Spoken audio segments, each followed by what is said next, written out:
Submarine का नाम सुनते ही जहन में क्या आता है? गहराई, खामोशी, शायद थोड़ा सा खौफ। लेकिन इस स्टील के बने देव के अंदर असल में जिंदगी होती कैसी है? ये कोई लग्जरी क्रूज नहीं है, बल्कि ये हर लम्हे जिंदा रहने की एक जंग है। चलिए इस पर असरार दुनिया के कुछ राज खोलते हैं।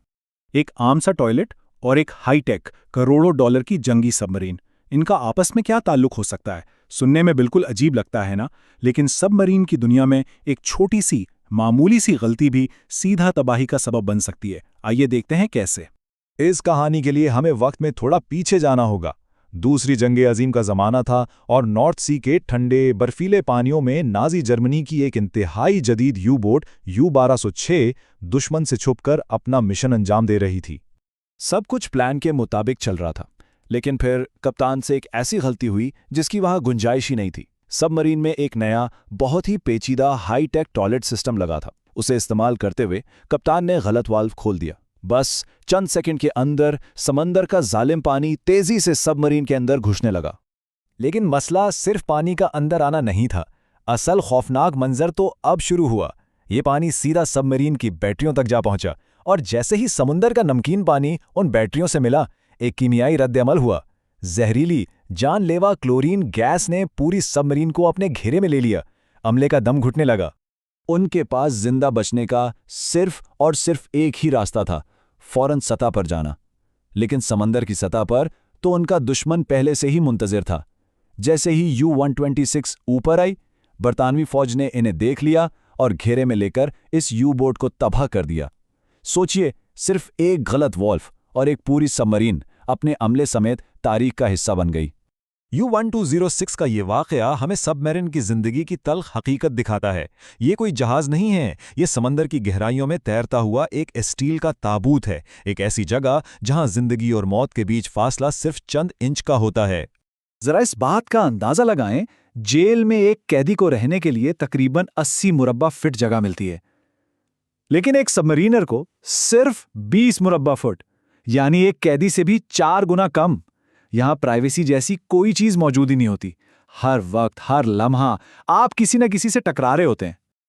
और तो और, यहां तो आपका अपना बिस्तर तक नहीं होता। यहां एक सिस्टम चलता है जिसे कहते हैं हॉट बंकिंग। इसका मतलब यह है कि जैसे एक शख्स अपनी ड्यूटी के लिए उठता है ना, तो दूसरा अमले का रुकन, जिसकी ड्यूटी अभी भी खत्म हुई है, फौरन आकर उसी बिस्तर पर सो जाता है। बिस्तर कभी ठंडा ही नहीं होता। यानी यहां तो नींद भी आपकी अपनी मर्जी की नहीं, ड्यूटी के शेड्यूल का हिस्सा है। समुंदर की इतनी गहराई में सूरज की रोशनी का तो सवाल ही पैदा नहीं होता, इसलिए यहां दिन और रात का तस्वुर ही खत्म हो जाता है। अमले का जिस्म धोखा ना खाए, इसलिए मसनूई लाइट्स का इस्तेमाल होता है।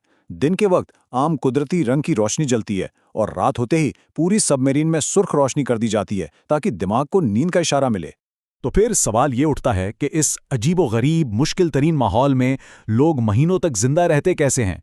इसका जवाब है जदीद टेक्नोलॉजी में ऐसे कमालात जो इस नामुमकिन को मुमकिन बना देते हैं।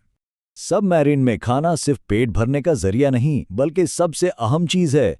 अमले का हौसला बुलंद रखने के लिए मिशन शुरू होने पर तकरीबन 20,000 किलोग्राम खाना लोड किया जाता है, और इसे हर खाली जगह पर, लफ्जी तौर पर हर जगह, बेड्स के नीचे, राहदारियों में भर दिया जाता है।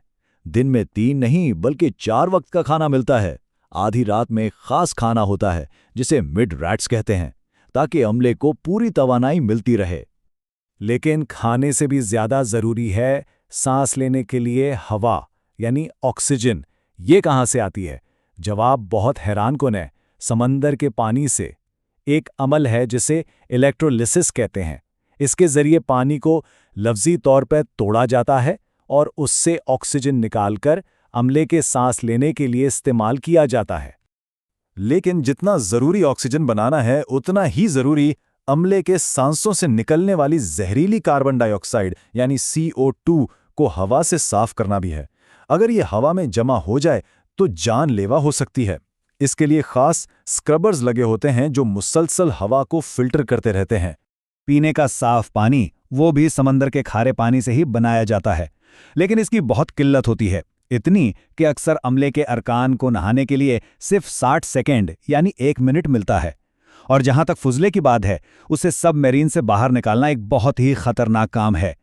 हाई प्रेशर पंप्स का इस्तेमाल होता है, और अगर वॉल्व्स की तरतीब में जरा सी भी गलती हो जाए तो नतीजा एक तबाहकुन धमाका हो सकता है। लेकिन ये सारी जिस्मानी और तकनीकी मुश्किलात एक तरफ और अमले की ज़हनी सेहत का चैलेंज एक तरफ। असल जंग बाहर नहीं अंदर लड़ी जाती है। एक बहुत मशहूर कहावत है कि एक सबमरीनर का असल दुश्मन कोई और नहीं बल्कि उसका अपना दिमाग है, और ये बात 100% सच है। असल जंग समुद्र की गहराइयों में नहीं बल्कि इंसान के अपने जहन के अंदर चलती है। जरा सोचिए ना, महीनों तक सूरज की शक्ल ना देखना, अपने घर वालों से, अपने प्यारों से कोई राब्ता ना होना, और हर रोज उन्हीं चंद चेहरों को एक तंग सी जगह में बर्दाश्त करना। ऐसे हालात किसी भी मजबूत से मजबूत इंसान को जहनी तौर पर तोड़ सकते हैं। यहाँ क्लास्ट्रोफोबिया, डिप्रेशन, बेचैनी, ये सब आम बातें हैं। और आखिर में आइए एक बार फिर इस बात पर गौर करते हैं कि इस दुनिया में गलती की कीमत क्या होती है। यूएसएस टिन की कहानी उसकी एक दर्दनाक मिसाल है। अक्टूबर 1944 में इस सबमरीन ने दुश्मन के जहाज पर एक टॉर्पीडो फायर किया, लेकिन किस्मत ने धोखा दे दिया। टॉर्पीडो में एक छोटी सी मैकेनिकल खराबी आ गई, उसका रडर जाम हो गया और वो सीधा जाने के बजाय घूमकर वापस अपनी ही सबमरीन की तरफ आने लगा। इससे पहले कि कोई कुछ समझ पाता, वो टॉर्पीडो अपनी ही सबमरीन से आ टकराया। नतीजा मुकम्मल तबाही। तो एक सबमरीनर की जिंदगी सिर्फ दुश्मन से जंग नहीं है, ये जंग है अपने दिमाग के खिलाफ, अपनी ही मशीन के खिलाफ और इस गहरे खामोश समंदर के खिलाफ, जहां गलती की सिर्फ एक ही सजा है, मौत।